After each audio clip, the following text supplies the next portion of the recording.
오늘 말씀은 출애굽기의 말씀을 가지고 언약을 기억하사라는 제목을 가지고 하나님의 은혜를 나누기를 원합니다. 이 시간에 말씀에 들어가기에 앞서서 사랑의 인사를 나누기를 원합니다. 지난 1교구 헌신 예배 때 아마 스키 드라마 보셨죠? 사랑을 움켜 가지고 있으면 작아졌죠. 그러나 그 사랑을 표현하고 나눌 때는요, 그 사랑이 어떻게 됐을까요? 커졌습니다. 그죠?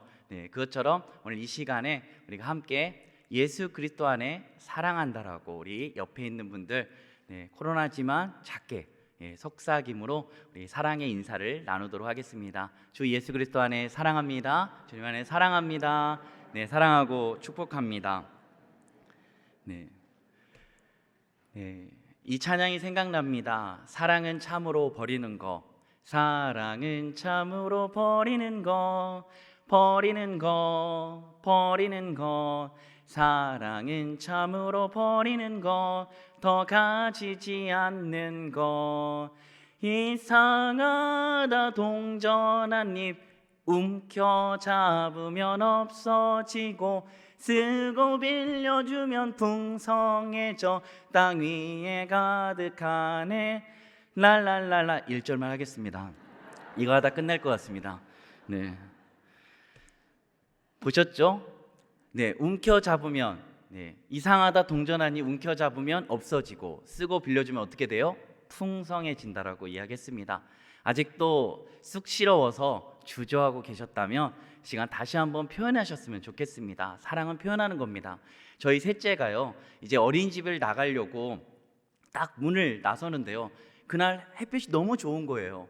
저도 좋더라고요. 근데 이 아이가 그 햇볕을 보자마자 날씨 참 좋다, 셋째가 그러는 거예요. 그래서 저는 날씨가 좋다라는 말을 언제 표현했는지 반성하는 시간이었습니다. 사랑하는 성도 여러분, 곳곳에 피어나고 있는 꽃들과 나무들을 보며, 또한 날씨를 보면서 날씨 참 좋다, 하나님 참 좋다 라고 표현해 보신 적 있으십니까? 그러한 표현이 가득 넘치게 되길 원합니다. 그래서 사랑의 표현을 하고 또한 사랑이 넘치는 신앙교회 되길 간절히 소망합니다. 우리는 1년에 적어도 한 번 정도는요, 선물을 받습니다. 생일 선물, 결혼 기념 선물, 그리고 어버이 선물 받습니다. 그런데요, 이 결혼 기념일 선물은 남성들의 그 결혼 기념일이 가까울수록 남성들의 시름이 한층 더해지는 시간입니다. 그냥 지나가자니 하루하루 살아가는 날들이 굉장히 고역 같을 것 같고, 또 하자니 정말 고민되고, 그래서 고민하는 선물이고요. 어버이 선물은 어떻게 하면 될까요? 다른 거 생각하지 마십시오. 사자성어면 됩니다. 사자성어 계자이체. 네, 그거면 끝납니다. 네. 그래서 이 세 가지는 항상 받을 것인데, 그 중에 제일은 생일 선물이라 라고 표현할 수 있겠습니다. 보통 우리들이 선물을 받으면요, 어떻게 하나요? 바로 이쁘게 포장된 포장지를 뜯게 되어집니다. 왜 그럴까요? 포장지는 선물이 아닙니다. 포장지를 싸고 있는 그 안쪽에 들어있는 게 선물이죠. 그 선물을 받고 나서 어떨까요? 그 선물을 포장지도 뜯지도 않고 한 달이고 1년이고 가지고 있는 분들이 있습니까? 없으시죠? 이 선물이 뭐 담길까 막 1년 동안 묵상하십니까? 아니죠. 너무나 설레어서 이 선물이 도대체 뭘까? 잠깐은 묵상하지만 얼른 이내 포장지를 뜯어서 그 안에 담겨져 있는 선물을 우리가 확인하게 됩니다. 그리고 그 선물을 받아서 너무 기뻐서 집에 가서도 보고, 또 계속해서 자고 일어나서도 보고 그러잖아요. 그것처럼 하나님께서 오늘 우리들에게 주신 선물이 있습니다. 오늘 그 선물이 무엇일까요? 아마 머릿속에서 가장 떠오르는 것이 있을 겁니다. 그건 바로 성경 말씀입니다. 성경 말씀은요, 바로 주 예수 그리스도가 듬뿍 계시된 바로 성경입니다. 그리고 그 어느 누구도 예 없이 이 선물을 다 받았습니다. 그렇다면 그 선물을 포장지를 뜯어 확인해 보셨나요? 그리고 선물을 받고 너무 기뻐서 매일매일 그 선물에 담겨져 있는 그게 뭔지 계속해서 묵상하고 계십니까? 늘 성경을 볼 때 우리는 풍성한 묵상으로 들어가기 위해서는 맨 처음 해야 되는 게 있습니다. 만약에 출애굽기를 읽는다면 출애굽기가 어떻게 쓰여졌고 무슨 배경에서 무엇을 말씀하신지를 우리가 알면 출애굽기에 담겨져 있는 메시지가 더욱더 풍성하게 다가옵니다. 출애굽기는 40장으로 되어 있습니다. 창세기는 50장인데요. 조금 적죠. 그런데 이 출애굽기 40장에 담겨져 있는 이 주된 내용이 정말 가히 상상을 불구하고 너무나도 우리에게 꼭 필요한 말씀입니다. 이 내용을 세 가지로 보자면요, 1장부터 18장까지는요 구원에 대해서 말씀합니다. 그리고 19장에서 24장까지는 율법에 대해서, 그리고 25장부터 40장까지는 성막에 대해서 말씀하고 있습니다. 그런데 여기서 우리는 중요한 교훈을 얻게 됩니다. 그것들을 하나하나 살펴보면서 왜 오늘 우리가 보고 있는 2장 23절 25절 말씀을 주셨는지를 알아보도록 하겠습니다. 지금 상황은 이렇습니다. 출애굽의 상황이죠. 총리로 있었던 요셉, 그러나 요셉을 알지 못하는 새 왕이 나타납니다. 그러면서 그 새 왕이 애굽을 다스리면서 이스라엘 자손들은요, 하나님이 언약하신 것처럼 정말로 생육하고 번성하기 시작합니다. 그런데 그때 요셉을 모르는 왕이 그들을 바라보면서 너무나도 번성하고 강해지는 걸 보면서 이제 장차 저들은 강해지고 있기 때문에 애굽에 큰 위협이 될 것이다. 그래서 이제 생각건대 그들에게 감독관을 세우고 그들에게 노역을 주고 일을 시키게 됩니다. 왜 그러죠? 엄은 생각하지 말라고, 다른 생각하지 못하게 힘든 일을 주는 겁니다. 그런데 출애굽기 1장 12절에서는 놀라운 이야기가 나옵니다. 그러나 학대를 받을수록 더욱 번성하여 퍼져나가게 되고 애굽 사람들은 이스라엘 자손으로 말미암아 근심하게 되었다라고 말씀합니다. 그러나 그들은 근심할지 몰라도 이 또한 하나님의 언약이 이루어지는 순간입니다. 그러다 보니 딴 생각하지 못하게 더 고된 노역을 시킵니다. 그리고 이도 여의치 않아서 사람이 해서는 안 될 바로 사람의 생명까지 손을 대기 시작합니다. 남자아이가 태어나면 이제 죽이고 여자아이가 태어나면 살려둬라. 그래서 히브리 산파에게 명령을 했지만 이 히브리 산파들은 하나님을 두려워하고 또한 하나님을 경외하기 때문에 그들이 이제 그 하나님의 명령, 정말로 왕 대신 하나님의 명령을 지키고 사람된 왕의 명령을 거역하게 됩니다. 그러면서 이제 어떻게 됩니까? 더 그러한 상황 가운데 한 레이지파의 가정에서 이제 한 사람을 예비해 주십니다. 그 사람이 우리가 알고 있는 바로 모세입니다. 모세가 태어날 때 이 요게벳이요, 그 아이를 보면서 뭔가 심상치 않은 거예요. 범상치 않게 보이는 거예요. 그래서 그 아이를 석 달간 숨겨둡니다. 왜냐하면 그때도 여전히 사내 아이는 죽였기 때문입니다. 그래서 그 아이를 숨겨뒀으나 아이를 키워보시고 아시잖아요. 시도 때도 없이 배고프면 배고프다 울고 또 똥 쌌으면 똥 쌌다고 울고 시도 때도 울잖아요. 어떻게 숨겨둡니까? 그래서 더 이상 안 되겠다 싶어서 갈대 상자에 그 아이를 담아 이제 나일강에 띄우게 됩니다. 나일강에 띄웠는데요, 하나님의 역사하심이 거기에 또 있는 거죠. 그날 바로 바로의 딸 공주가 그곳에 목욕을 하러 옵니다.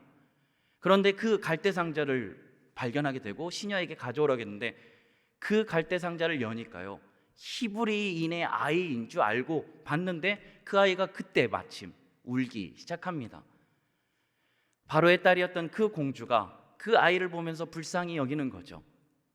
그때를 놓치지 않고 바로 모세의 누이였던 미리암이 히브리 유모를 소개시켜 줄까요? 바로 자신의 어머니를 소개시켜줘서 아이가 자랄 때까지 이 유모가 키우게 됩니다. 그러면서 이제 다 자란 뒤에 바로의 딸에게 공주에게 보내고 아들을 삼게 되죠. 그 안에서 이제 모세는요, 왕궁의 교육들을 받습니다. 보통 이 당시에 왕궁의 교육들은요, 거의 12년 동안 왕궁의 교육을 받습니다. 그 교육에는요, 정말 이 애굽의 놀라운 과학과 지식, 또 정치, 그리고 싸움의 기술들을 배우게 됩니다. 그럼 이때 이스라엘 자손들을 출애굽시켜야 할까요? 그러나 하나님의 때는 이때가 아니었습니다. 그리고 어느 날 애굽 사람이 히브리 사람들을 괴롭히는 것을 보고 이제 모세가 사람들이 없는 걸 보고 그 애굽 사람을 쳐서 모래에 숨겼지만 이내 탈로가 나서 바로가 그를 죽일까 봐 미디안 광야로 도망가게 됩니다. 그때의 나이가 40세였습니다. 우리가 보통 생각할 때 그 나이에 출애굽시키면 정말 잘했을 거라고 생각하지만 하나님의 때가 아니었다는 겁니다. 오늘 이 시간 23절 말씀을 다시 한번 읽도록 하겠습니다. 23절 말씀입니다. 여러 후에 애굽 왕은 죽었고 이스라엘 자손은 고된 노동으로 말미암아 탄식하며 부르짖으니 그 고된 노동으로 말미암아 부르짖는 소리가 하나님께 상달된지라. 아멘.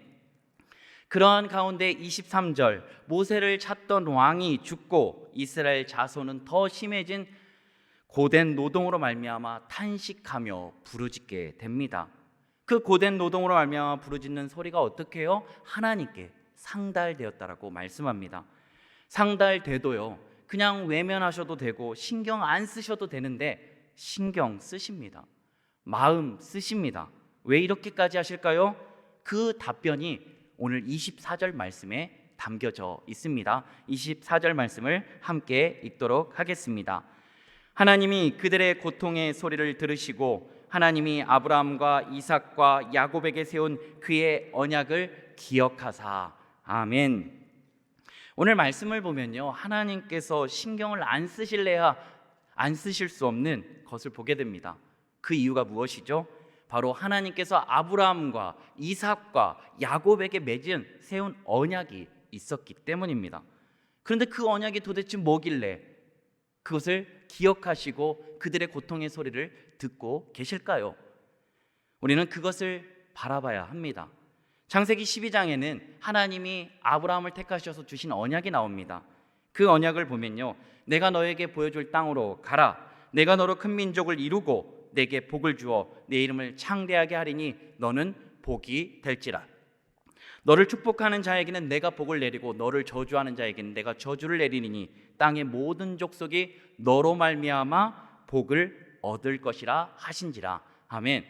여기서는 지금 땅의 모든 족속이 너로 말미암아, 너입니다. 아브라함입니다. 그런데 이 언약을 보면서 바로 이삭의 언약을 바라보지 않고요, 오늘 왜 출애굽 상황이 지금 400년 동안 노예로 잡혀 있는지에 대한 해답을 창세기 15장의 말씀을 통해서 바라보길 원합니다. 창세기 15장은 하나님과 아브라함과 세운 헷불 언약이 나옵니다. 헷불 언약을 통해서 하나님, 이 땅을 주시는 걸 어떻게 제가 알 수 있습니까? 그러면서 이제 아브라함에게 말씀하십니다. 그러면서 암소와 3년 된 암소, 3년 된 암염소, 3년 된 순양과 산비둘기와 집비둘기 새끼를 가지고 와서 그것들을 가져다가 그 중간을 쪼개고 그 쪼갠 것을 마주대하여 놓고 그 새는 쪼개지 아니하였으므로 해가 지게 됩니다. 그런데 이 언약 가운데요, 하나님이 이 언약을 주셨는데 아마 이게 무슨 언약인가 생각하실 겁니다. 궁금하실 겁니다. 이 언약은요, 이 당시 고대 근동에서 있었던 그 나라와 나라 사이에 맺었던 피의 언약을 의미합니다. 이 피의 언약을 설명을 드리면요, 이제 한 곳에다가 동물 짐승의 이 짐승을 반절 중간을 쪼개 가지고요, 그것을 마주대어 놓습니다. 이렇게 놓으면요, 이제 한 곳으로 그 피가 흘러서 이 중앙에 모이게 됩니다. 그 피가요, 흘러서 그 피가 흐르면 거기를 이 나라 왕과 저 나라 왕이 함께 손을 맞잡고 그 피를 걸어가는 겁니다. 그런데 이 피의 언약이 뭐냐면요, 만약 어느 한 사람이라도 이 언약을 지키지 않으면 어떻게 된다고요? 저 짐승처럼 쪼개서 죽게 되고 피를 흘게 될 거라는, 이게 바로 그 무서운 언약인 거죠. 사랑하는 여러분, 오늘 횃불 언약이 그러한 언약인 겁니다. 하나님과 아브라함과 맺은 언약입니다. 그런데요, 성경 말씀을 자세히 보면 하나님과 아브라함과 맺은 언약인데 아브라함은 그 횃불 언약에 쪼갠 고기 사이로 걸어가지 않는 것을 보게 됩니다. 그저 단지 화로가 보이기 시작하고 타는 횃불이 그 가운데로 지나가게 됩니다. 이게 무엇입니까? 바로 하나님만 지나가시는 겁니다. 왜요? 아브라함은 인간인지라 이 언약을 지켜낼 수가 없는 겁니다. 하나님 미리 아신 거예요. 그래서 피할 길을 내시고 하나님께서 홀로 그 언약의 길을 걸어 가셨던 것입니다. 그러면서 나오는 말이 이겁니다. 너희가 이방의 객이 될 것이고 400년 동안 그들의 노예가 될 것이다. 왜냐하면 너희가 약속의 땅에 들어갈 것인데 아직 그 땅에 아모리족 속의 제약이 가득 차지 않았다. 그때를 기다려라. 하나님께서는요, 이스라엘 자손도 사랑하지만 그 가나안 땅에 있는 7 족속에게 아직도 돌아올 수 있는 기회를 주고 계시는 겁니다. 그게 400년인 거예요. 그리고 4대 만에 그들이 이제 큰 재물을 가지고 돌아오게 된다라고 말씀합니다. 그리고 이어서 이제 이삭의 언약이 시작됩니다. 이삭은요 24장 창세기 24장 이렇게 말씀합니다. 이 땅에 거류하면 내가 너와 함께 있어 내게 복을 주고 내가 이 모든 땅을 너와 내 자손에게 주리라. 내가 내 아버지 아브라함에게 맹세한 것을 이루어 내 자손을 하늘의 별과 같이 번성하게 하며 이 모든 땅을 내 자손에게 주리니 내 자손으로 말미암아 천하 만민이 복을 받으리라.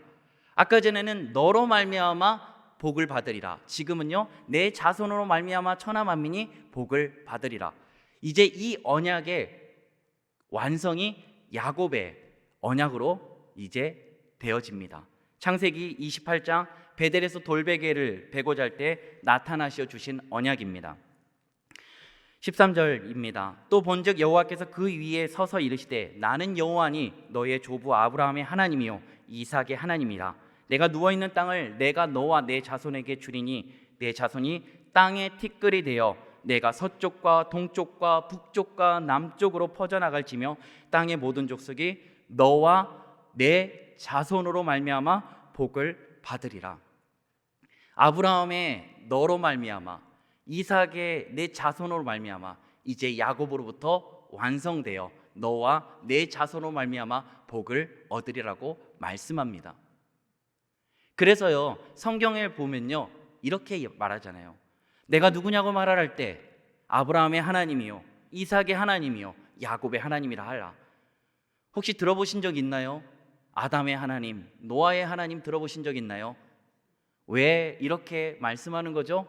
바로 아브라함과 언약을 맺었고 이삭과 언약을 맺었고 야곱과 언약을 맺어서 이제 12지파를 완성하셔서 그 지파를 통해 이제 장차 우리 가운데 오셔서 모든 사람들을 구원해 주실 예수 그리스도, 아브라함의 자손 다윗의 자손으로 오게 될 예수 그리스도를 지금 이제 구속사의 역사를 이제 기초를 다지고 계시는 겁니다.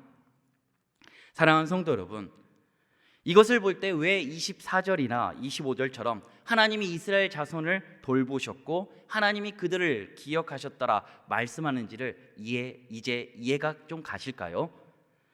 횃불 언약처럼 하나님께서 그 쪼갠 고기를 사이를 홀로 걸으신 것처럼 인간의 욕심을 입고 오셔서 모진 핍박과 고난을 당하시고 골고다 언덕길을 홀로 그 십자가의 길을 홀로 지시고 오르셨던, 그래서 그 십자가상에서 물과 피를 흘리셨던 예수 그리스도, 이렇게 하나면 하나님의 그 아들보다 사랑하는 우리들이 십자가상에 죽어야만 하고 쪼개져야만 하는 것을 아셨기에 그 길을 묵묵히 홀로 걸어내신 것입니다. 십자가의 처형이 얼마나 고통스러운지 아십니까? 손과 발에 못이 박힙니다. 그러다 보면 시간이 흘러서요 이 무게를 이기지 못하고 이제 어깨가 탈골됩니다. 그러면 이제 어깨가 탈골되면요 장기를 누르기 시작합니다. 그 장기가 눌러지면서 이제 숨이 쉬어지지 않는 거예요. 여러분, 숨이 쉬어지지 않으면 어떻게 될까요? 기절합니다. 그 기절을 하고 또 깨어나는 걸 무려 1000번이나 반복했다라고 합니다. 누구 때문에요? 우리 때문입니다. 우리가 그 길을 갈까 봐 미리 홀로 그 길을 걸어내신 것입니다. 지난 화요일에 우리 사랑하는 아내와 함께 응급실에 다녀왔습니다. 사건의 발단은 저의 부주의로 말미암아 그만 아내의 발가락을 잘못 밟아서 탈골이 되었습니다. 아마 성도님들은 도대체 목사님이 어떻게 밟았길래 탈골이 되었을까 궁금하시겠지만 그게 중요한 게 아닙니다. 정말 아내가 비명을 지르기 시작하면서 이러한 응급상황은 저희는 정말 처음이었습니다.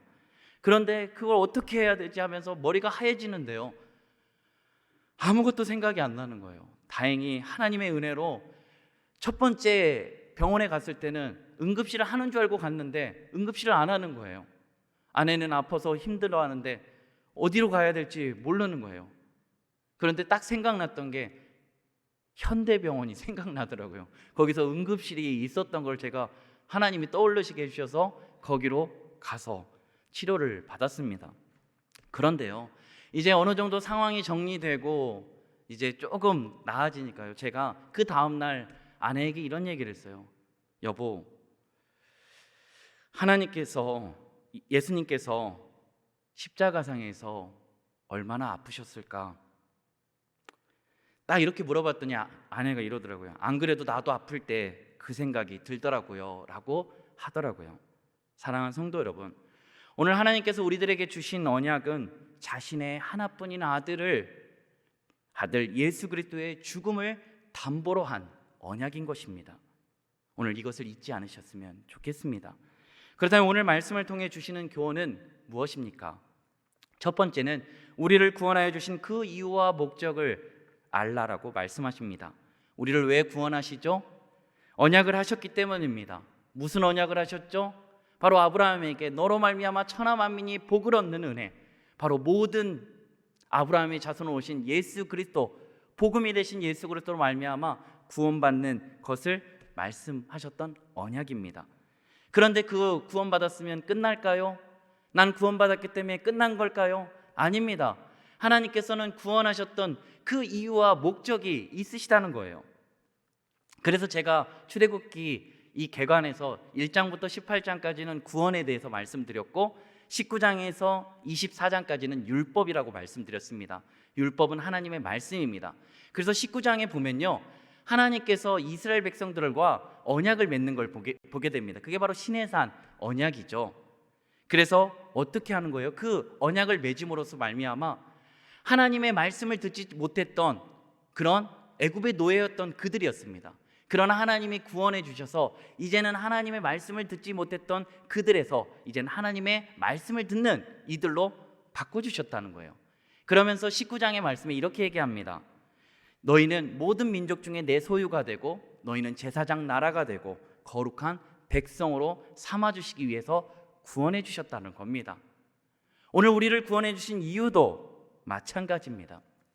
오늘 우리를 구원해 주신 이유와 목적이 무엇입니까? 에베소서 2장 10절에 이렇게 말씀합니다. 우리는 그가 만드신 바라 그리스도 예수 안에서 선한 일을 위하여 지으심을 받은 자니 이 일은 하나님이 전에 예비하사 우리로 그 가운데 행하게 하려 하심이니라. 아멘. 왜 구원해 주셨다고요? 선한 일을 위하여 지으심을 받게 하셨다는 겁니다.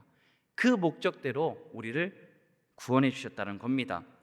그래서 그냥 구원받았으면 끝나는 게 아니라요, 우리가 아까 전에 본전에 말씀드렸던 하나님이 주신 이 선물의 포장지를 뜯고 날마다 하나님의 말씀을 펴서 그 말씀 속에 담겨져 있는 바로 예수 그리스도를 발견해내고 왜 하나님이 어떻게 우리를 부르셨고 우리를 어떻게 사랑하셨으며 우리를 어떻게 구원하셨는지를 말씀을 통하여 바라봐야 한다라는 것입니다. 그런데 우리는 어떻습니까? 매일매일 말씀을 묵상하는데요, 구원의 이유와 목적을 깨닫는 게 아니라 그것을 깨달아 알기보다 이것을 하면 할수록 이것을 하면 다른 목적으로 하나님의 말씀을 열심히 읽습니다. 이렇게 하면 안 풀리던 일이 곧 잘 풀리겠지. 이렇게 하면 우리 자녀들이 잘 되게 해주시겠지. 이렇게 하면 이렇게 힘든데 이제 고난이 끝나겠지. 아닙니다. 진정 우리를 구원하신 그 이유와 목적을 제대로 알면 우리는 먼저 그의 나라와 그의 의를 구하게 되어 있습니다. 그리고 이제는 우리의 관심이 나와 나의 가족이 아니라 이제는 하나님과 하나님 나라에 관심을 두게 되어 있다라는 것입니다. 사랑하는 여러분, 오늘 제대로 하나님의 말씀을 읽지 않으면 우리의 인생의 주인이 우리라고 착각하며 살아갑니다.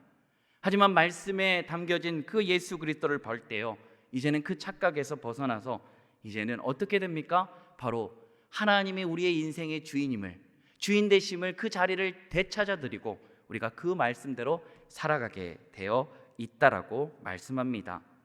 오늘 주님의 주인 되심을 우리가 다시 한번 고백해드리고 인정하며 다시금 회복된 은혜가 있게 되길 소망합니다. 두 번째는 율법, 곧 하나님의 말씀을 주신 이유를 알라라고 말씀하십니다.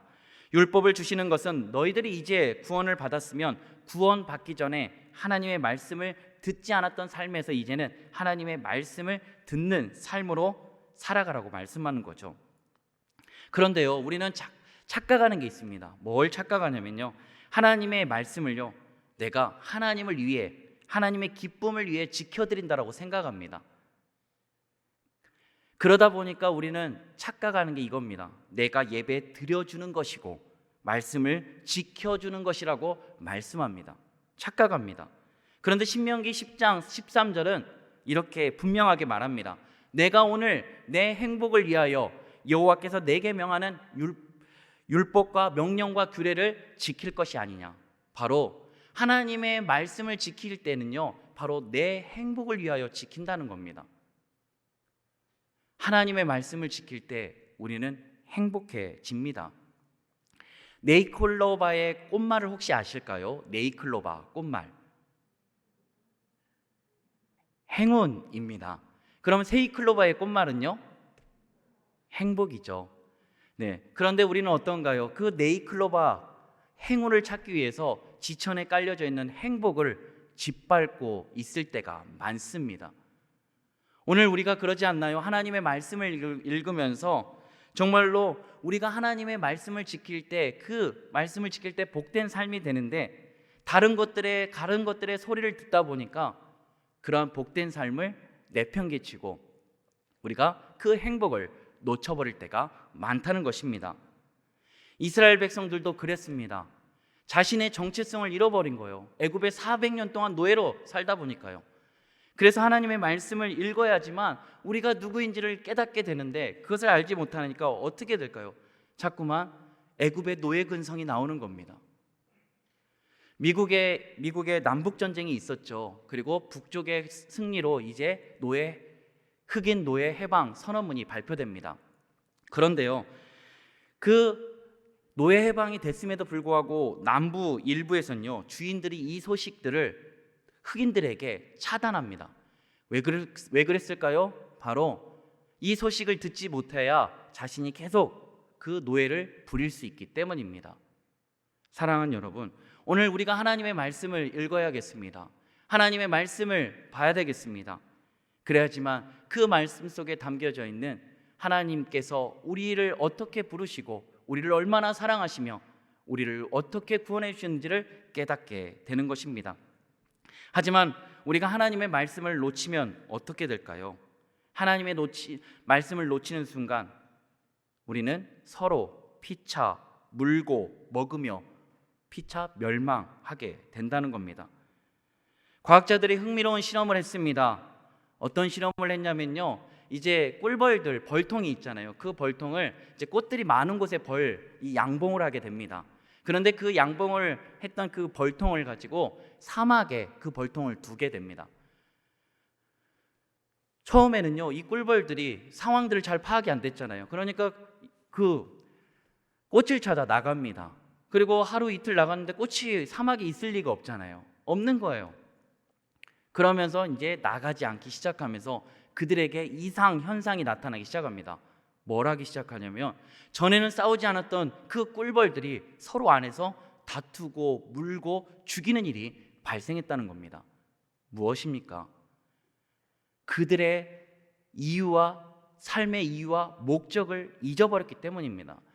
잠언 29장 19절에 이렇게 말씀합니다. 묵시가 없으면 백성이 방자히 행하거니와 율법을 지키는 자는 복이 있느니라. 아멘. 이 묵시가 무엇입니까? 말씀이 없으면 백성들이 방자히 행한다라고 말씀하고 있는 겁니다. 사랑하는 성도 여러분, 오늘 하나님의 말씀을 봐야겠습니다. 하나님의 음성을 들어야지만 그 속에 담겨져 있는 예수 그리스도로 말미암아 이제는 나는 죽고 예수 그리스도가 살아 역사하시는 은혜가 주어질 줄 믿습니다. 세 번째는 참된 예배자가 되라고 말씀하십니다. 출애굽기 25장부터 40장은 성막입니다. 성막은 제사가 드려지죠. 제사는 곧 예배입니다. 그런데 우리는 예배당에 와서 드리는 것만 예배라고 생각할 때가 많습니다. 이번 코로나가 그것을 여실히 깨뜨렸죠. 예배당에 와야지만 현장에 예배 드릴 수 없는 상황 가운데 우리는 온라인 예배로도 드렸습니다. 그렇다고 온라인 예배를 포함한다고 해서 예배가 정의되는 것은 아닙니다. 예배는요, 삶이 예배입니다. 또한 우리 안에 하나님의 영이 우리 안에 계셔서 성령 하나님 우리 안에 계시잖아요. 우리가 이제 성전이 되는 겁니다. 우리가 가는 곳이 교회가 되는 것입니다. 우리의 말과 행동이 예배인 것입니다. 슈퍼에 가서 그 슈퍼 주인에게 인사하는 거 예배입니다. 버스에 타서 버스 기사에게 안녕하세요라고 인사하는 거 예배입니다. 오늘 꼭 말씀만 보고 기도만 해야지만 예배가 아니라는 겁니다. 힘들고 어려운 이웃들을 돌볼 때 그것을 도움을 주는 것도 예배입니다. 따뜻한 말 한마디 건네는 것도 예배입니다. 저는 하나님께서 고난주간만 되면 자꾸 십자가를 지게 하십니다. 몇 주 전 휴일이라 사랑하는 아이들을 이제 끝날 시간이 돼서 학교로 마중 나갔습니다. 아내랑 같이 마중 나갔는데요. 고개를 돌려가지고 주변을 살펴봤는데 할머니 한 분과 딱 눈이 마주쳤습니다.